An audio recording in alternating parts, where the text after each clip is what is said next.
After all art is experience. Hello and welcome to The Company Doctor. Today we're joined by the inimitable author, speaker, podcast host and founder of Positive Momentum, Matt Crabtree. He'll be taking us through some of the techniques behind and the importance of asking bloody good questions. Matt was kind enough to have Gary on the first episode of his Full-Time to Fulfilled podcast, available on all the usual platforms. So we're delighted to be able to return the favour and get his insight into mastering one of life's most important skills.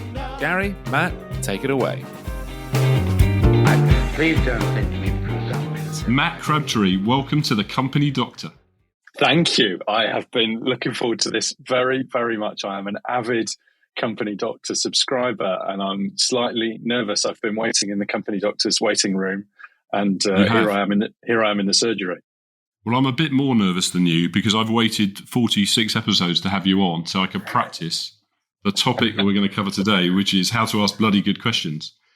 So I'm pretty nervous that I'm under a lot of pressure to ask good questions throughout. So I've practiced and hopefully it will work well. So I have got a lot of questions for you, Mr. Crabtree.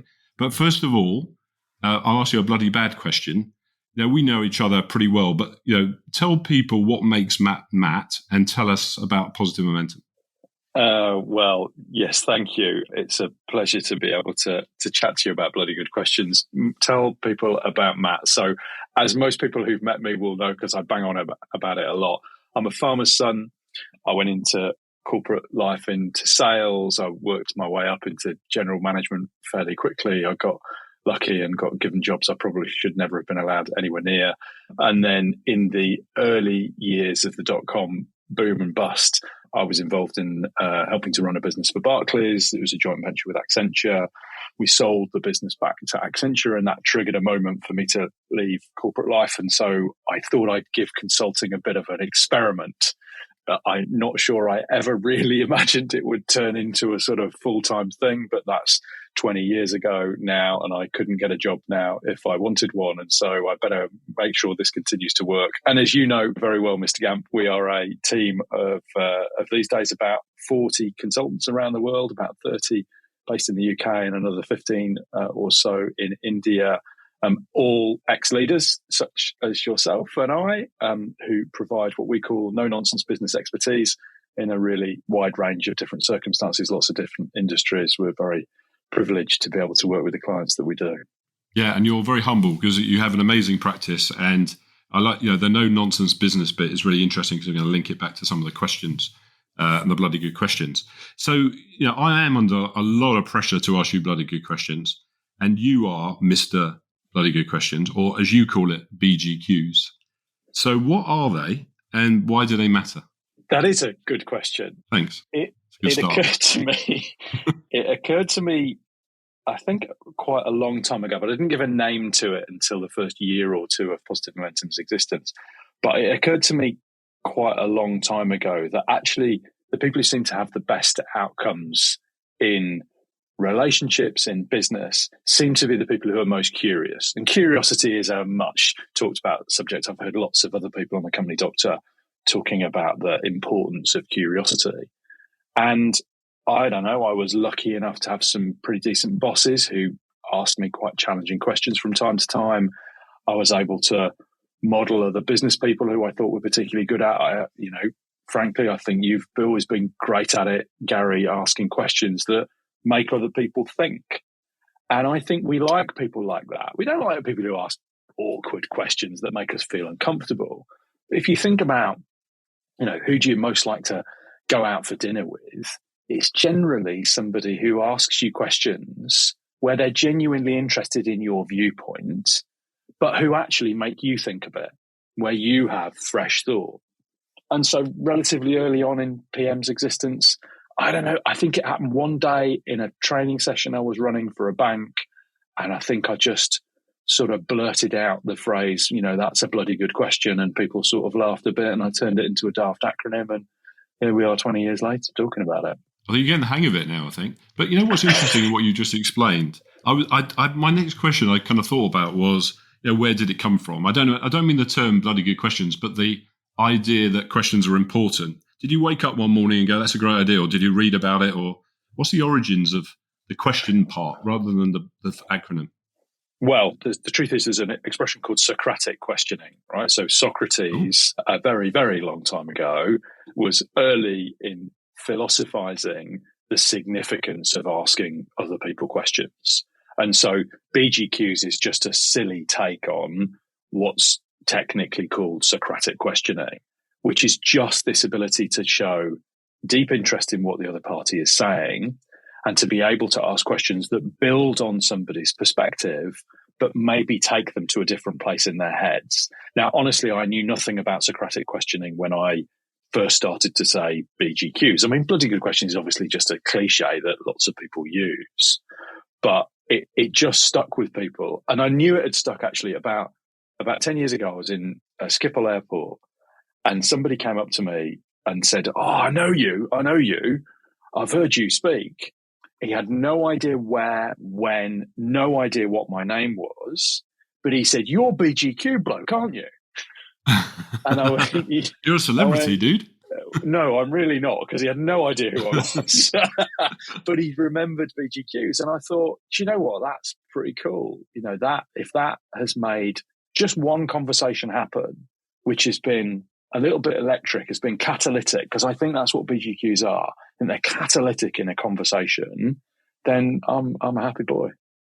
I think it's great. And, you know, a lot of your background is you've done a lot of sales jobs in the past before you had your own business. And I can see how BGQs are really helpful and useful in sales situations. But do you think they're useful for other situations outside of sales? Well, you know, you're very kind to team me up, because you know that the story I most like to tell is about asking my daughter, you know, what did you do at school today, when she was very young, my eldest, when she was very young and was first at school, and getting an answer back from her, which was, "Daddy, don't ever ask me that question again." Because I actually think as parents, right, as parents, we don't always ask the greatest questions of our offspring. We don't ask the greatest questions of our spouses. We don't ask the greatest questions of friends or other family members. So I would like to think that it has multi-application, and I am acutely aware that it's not remotely new.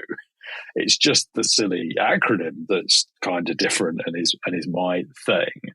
But I've just been always very, very passionate about helping people to be genuinely more interested. You know, what does Covey call it? You know, seek first to understand, then to be understood. You know, my version is be more interested than interesting, but it all means the same stuff. You know, Covey believed in it, Carnegie believed in it. You know, all of the greats, all of the business and life thinkers knew that and believed passionately that this was the path to great relationships, the path to great ideas, to innovation, to great business. You know, it has multi-application. And some people are just naturally very good at it, but a lot of people aren't. And we live in a world where people are, you know, increasingly self-interested. And I'm, as you know, this podcast, if anything, you know, me being self-interested in myself, you know, and I'm actually much more comfortable, as you know, in the role that you're in, asking the questions, than I am giving the answers, because I love to hear what people have to say. That's why I waited 2.5 years to ask you this. So here's an interesting thing. Is there a formula then for formulating good questions? Again, think people that are listening to this podcast are, let's say, business to business people, and let's go on the basis that they don't know how to do this and they're trying to learn. What is that formula, do you think? So I don't think there's an equation, but I think there are some component parts. But let me start with the comparison that I don't know whether everyone will be able to relate to this. Let's see if George can relate to this, because it's a slightly aged example. Lots of our listeners will remember Michael Parkinson. I mean, he's still alive, but you remember Michael Parkinson. I'm sure George knows who Parky is. And he was fantastic at interviewing people, with the exception of Meg Ryan, Grace Jones, and Rod Hullin. But other than that, he was fantastic at it. And the reason he was fantastic at it was because he would ask questions based on somebody's answer. So somebody would say something, and he'd fashion a question out of their answer. So he would demonstrate in his question how much he'd listened. It's just a beautiful, beautiful thing to watch. Whereas if you compare that with a more modern example like a Jonathan Ross, hugely entertaining, very, very, very funny. But he's not a great interviewer, to be honest, because he's got his list of questions and he's going to ask you his questions. And you see it sometimes with his guests, where his guests get a bit discombobulated because he's moved on subjects. I mean, the closest modern probably example comparison to Parkinson would be someone like Graham Norton. Graham Norton just gives of himself to the conversation. And you can see that guests are genuinely enjoying the experience with him. Not that he hasn't got a script, because of course he has. And they know what they're going to ask, and it's all very canned. But it feels natural. And so if there's any kind of formula to a BGQ, it's first, build on what somebody said. Use their own language. The sweetest music you can play to somebody is their own language. But secondly, if there is a formula, the second part of it, is to take them somewhere in their head where they hadn't previously gone before. A BGQ, in essence, makes somebody think. You know, our brains are, to bring it to a wildly oversimplistic sense, capable of two things: storage and retrieval, or new thought. And a BGQ is new thought. And you could literally measure somebody's new thought. You know, with an electroencephalograph, you can measure synaptic connections. And so, you know, I'm not an expert in neurology, and there might be some people listening who are, but I think that when you ask people questions that make them think, BGQs as I would call them, you get an electrical charge. Whereas if you say to me, where did you grow up, or how old are you, or what did you have for lunch, or whatever it was, that's just storage and retrieval. It's fine. It's important. I sometimes call them boring but important questions.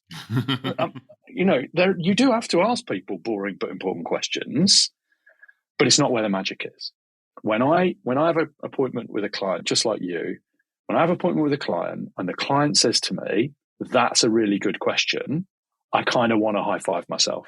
Like, yeah, I wish I could do, you know, no, it would be embarrassing, but I wish I could do I think it always correlates to a positive outcome, either for the client or maybe for me too. It turns into an engagement. I live for that. I live for people saying that's a good question. Yeah, I mean, Matt, you know, part of what you've said is, you know, you were talking about being a good listener as the kind of raw material. You know, is there a technique for getting something good to listen to? Better questions. But you know, this is the problem. So I think listening's an overrated skill, to be honest, right? So I mean, you and I are old enough to remember, you know, on sort of early days training courses, I don't know, maybe it still does get trained, active listening. I've never understood what active listening is. Like, do you have to move around a lot when you're active listening or something? I never really, I mean, it's a slightly fatuous answer, but I never really got it, because if you're frustrated that somebody's not telling you something interesting, well, ask them a better question. Like, be more genuinely interested. I sometimes say to people, you probably need to tell your face that you're interested in what that person is saying, because it doesn't look like you are. You know, people say, "Oh, I got sat next to this really boring person at, you know, some sort of industry dinner or something." I don't really meet boring people, in the sense that some people are a bit inhibited, of course, and are not necessarily extroverted and want to tell you everything about themselves without you asking. I think a lot of people think, well, if you're not going to ask me anything, I'm going to assume you're not interested. When I meet people at those sorts of events, I have in my mind 6 categories of information. So I have in my mind past, present, and future, personal and professional. I know you know this well, Gary. But past, present, and future, personal and professional. 6 categories of information. I will never run out of questions to ask somebody about their past, present, and future, personal and professional. It doesn't matter how old they are. It doesn't, you know, if they're 20, they've still had trillions of past, present, and future experiences, opinions, evaluations. But what happens is people haven't got the energy to ask questions. They just run out. They just can't be bothered anymore. Do you think they're being lazy, or is it a skill problem? Lazy, I think it's insulting to call people lazy. I think it is a skill. I don't think it's a complex skill, right?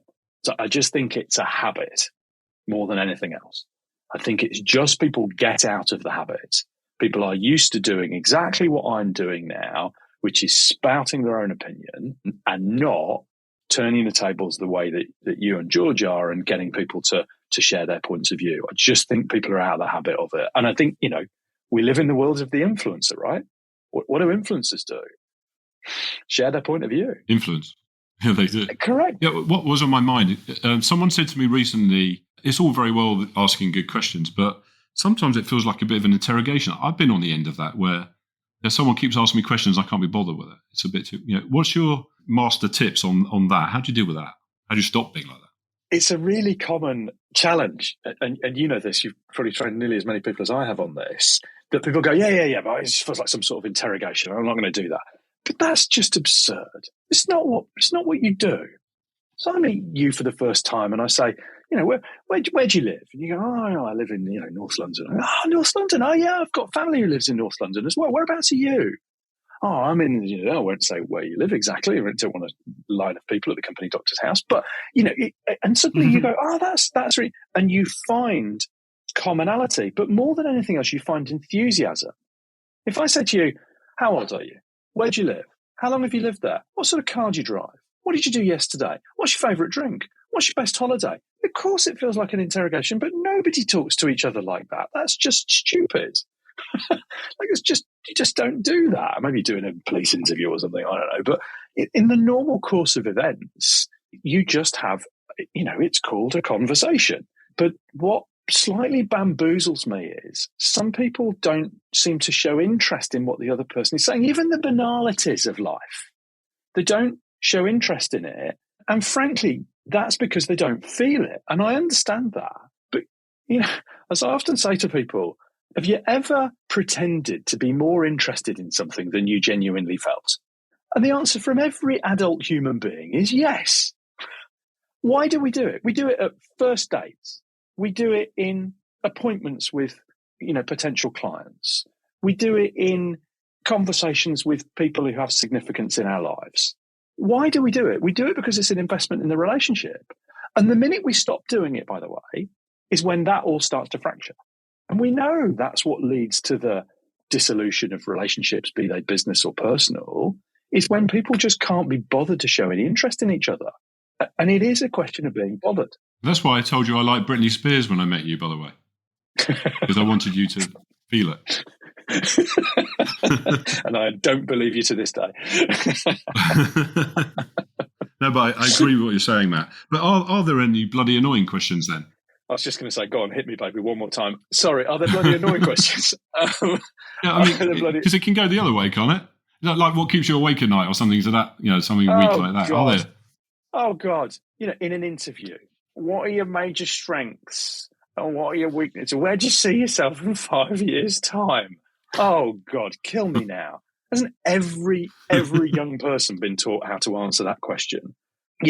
At the beginning of a business meeting, how's business? Oh, my goodness me. Do you not have access to the internet? Can you not ask me something more informed than that? I often say to people, it's the equivalent of, going to a nightclub and saying, do you come here often? It's just awful. It's just awful and lazy. And it's just a lack of preparation and a lack of thought. I mean, you and I have spent a long time teaching our teams to do their homework before they go to an appointment with a customer in order that you can start the conversation or at some point in the conversation be able to say, yeah, I was reading actually about your organization and I see that you are, expanding in Eastern Europe. And I wondered why, I wondered how, product XYZ is doing, so that you confer some respect with the question and you show that you've done a little bit of homework and you've thought about that person. So, oh my God, the question, what did you do at school today to our kids? It's just a horribly terrible question. What's a better one? Well, so the story, goes, thanks for tearing me up. The story goes that I said to her, what did you do at school today? Daddy, don't ever ask me that question again. So I thought about it for a moment. I thought, okay, Charlotte, what was the best thing that happened at school today? And she thought about it for a minute and she gave me a cool little answer and we had a laugh about something.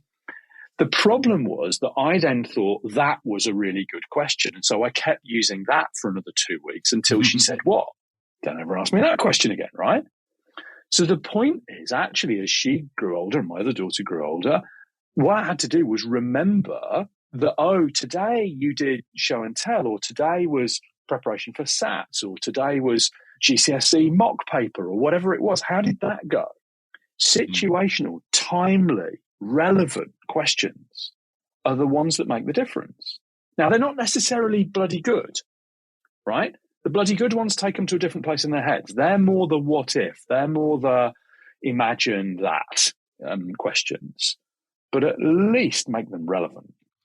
Yeah, one of the things I was going to ask you a question about, can you remember a time when you were in the zone and you asked a bloody good question that saved the day?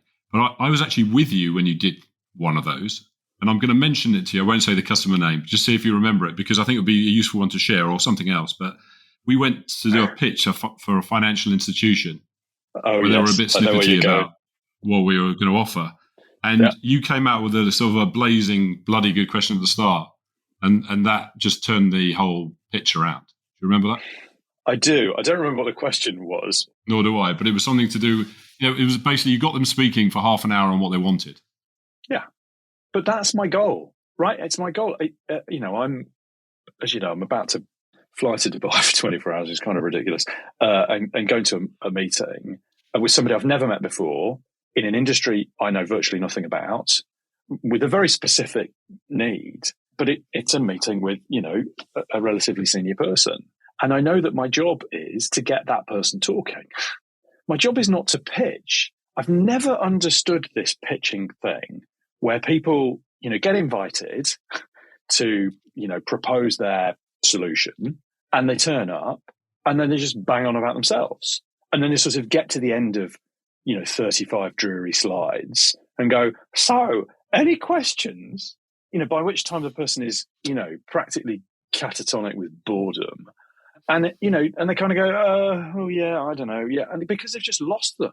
As you know, in Positive Momentum, our goal is always, if we get invited for pitches, which we do periodically, we open with a question.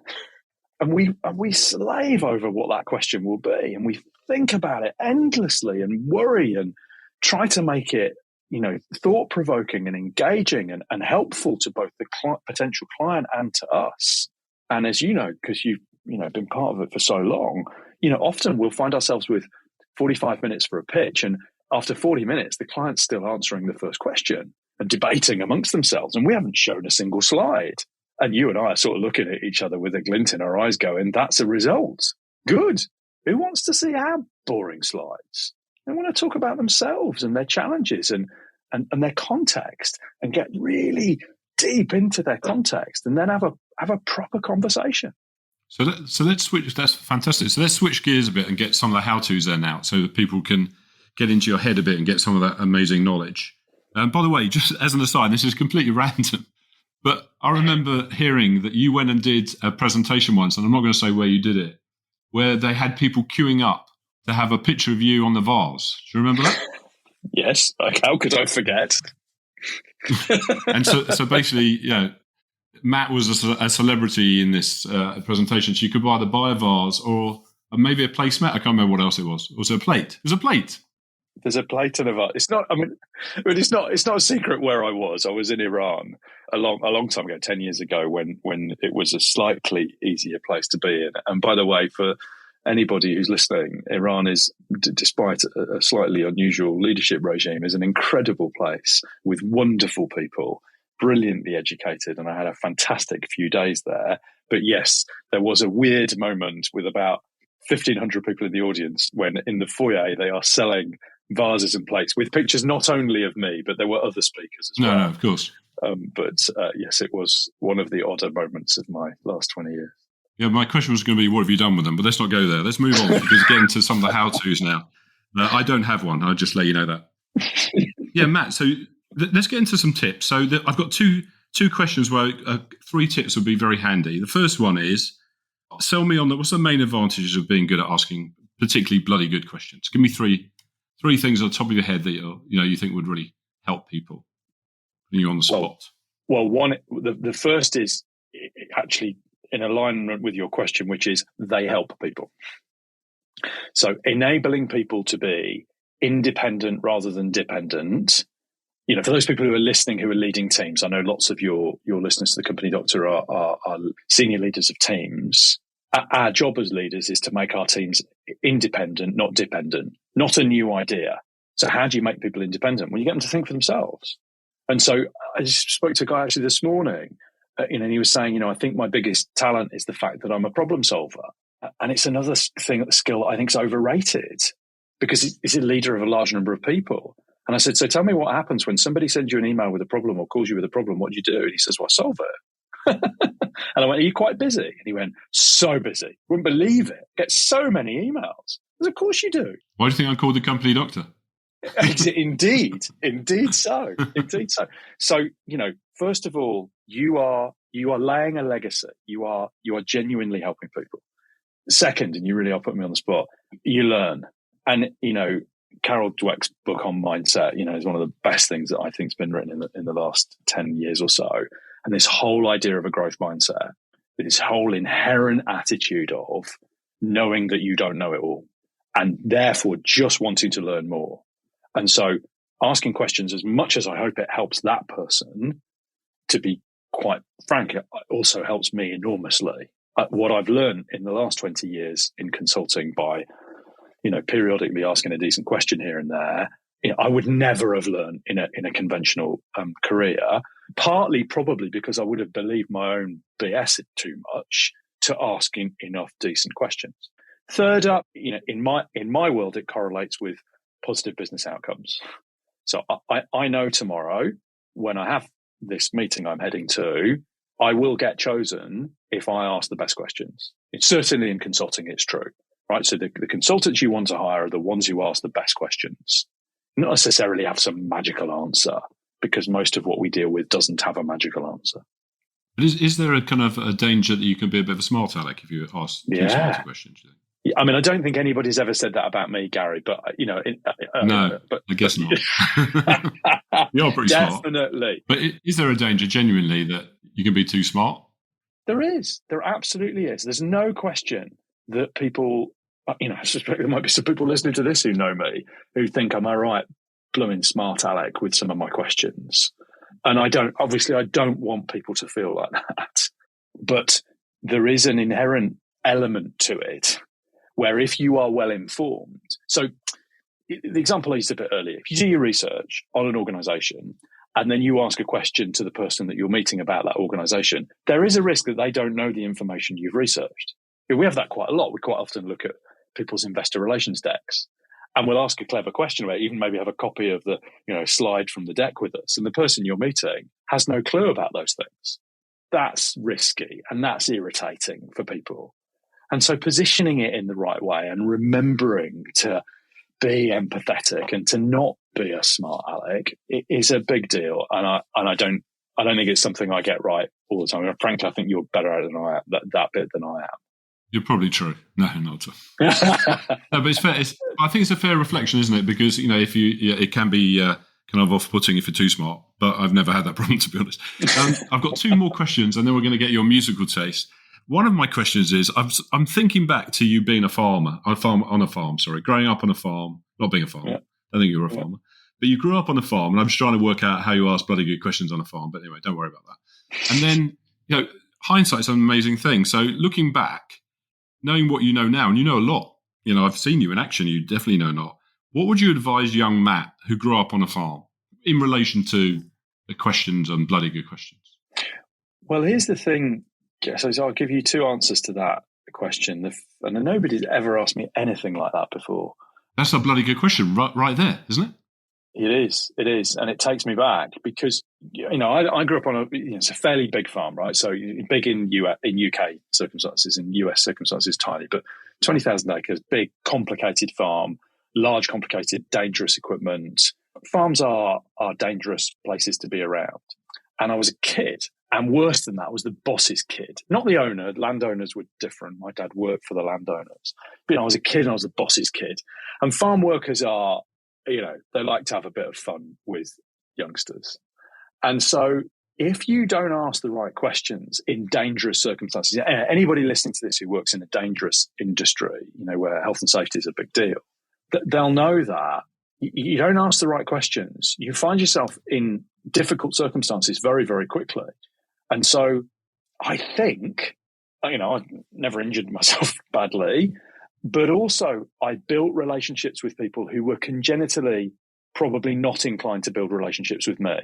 I was the boss's kid, right? And you're out on a farm all day and you're miles from anywhere and all sorts of weird and wonderful things go on. And I could very easily have been, dad's mole, sending information back. And I just learned to ask questions. I think if I look back on it and make a comparison, what would I tell young Matt? Oh my goodness me. I would probably tell him not to worry about the future so much, that the future will be all right. Because, I didn't grow up on a family farm. I went to agricultural college, because that's the only qualifications the only higher education I was able to go to because of my relatively poor qualifications. And I went into sales because I didn't know what else to do. I mean, genuinely didn't know what else to do. And I worried about the future. And I now know I didn't need to do that, although I suspect part of the worry, fear of failure, equipped me to do some of the things that I did. But yeah, probably don't worry so much. And why do you say don't worry so much? That's a big thing to say. What gets you to that point? Fear of failure, I think, probably. I was a worrier as a guy. I'm still a bit of a worrier. And I think there's a degree of worry, maybe isn't the right word, because it tends to have links with anxiety and stress. And I've been very fortunate in my life not to have suffered from that. But I think that performance pressure has sometimes not been as healthy as it might have been.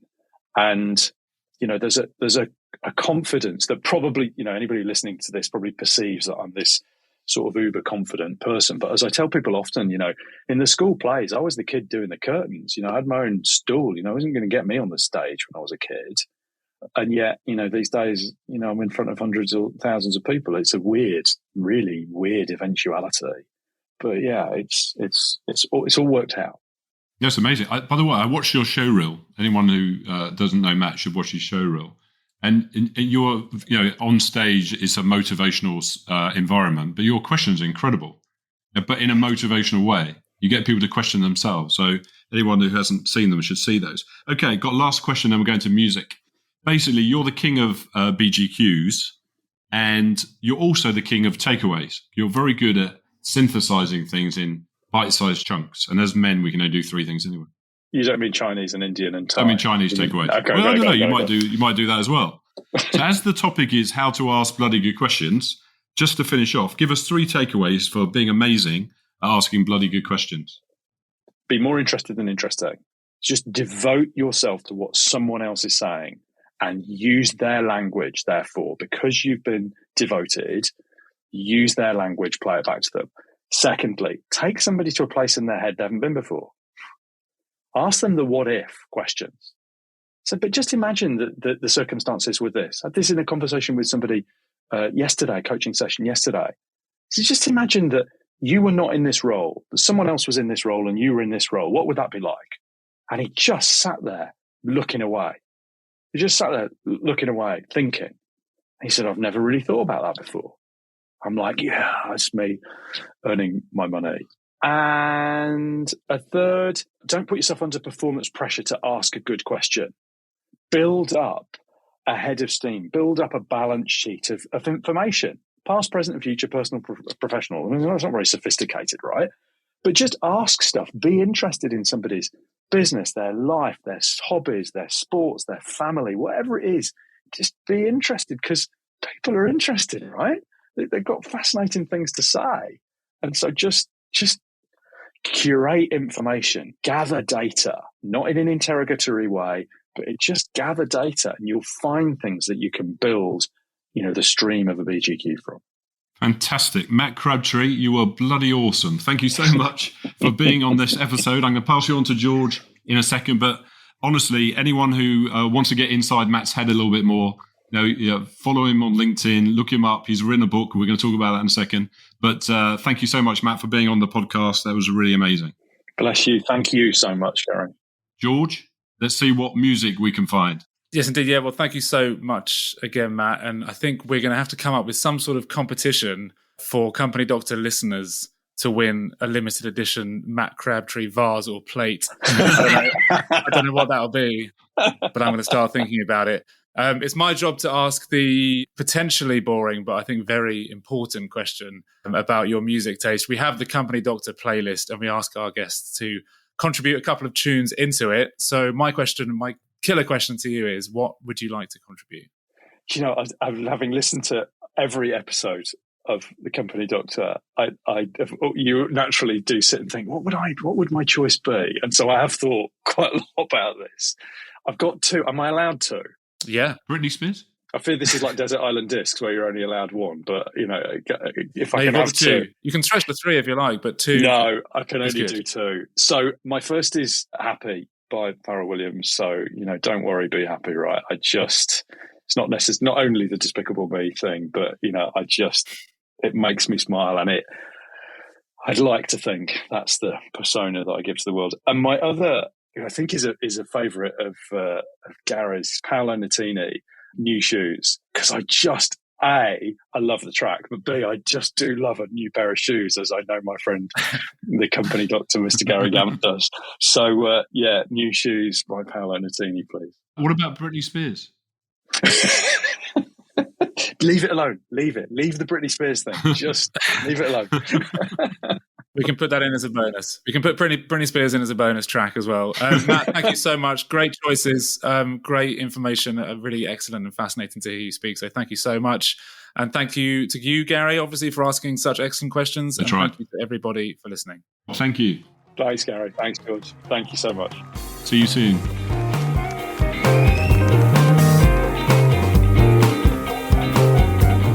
Thanks for listening to this episode of The Company Doctor. And a massive thank you to Matt for joining us and providing some genuinely fascinating insight. Matt's book, Full Time to Fulfilled, The Blueprint to Success as an Independent Consultant, is available in all good online and analog bookstores, and his Full Time to Fulfilled podcast can be found and consumed wherever you listen to your podcasts. We hope you've enjoyed this episode. You can find plenty more on a whole galaxy of different topics over at thecompanydoctor.com, where you can also subscribe and download our episode extras. Thanks again, and we'll see you next time.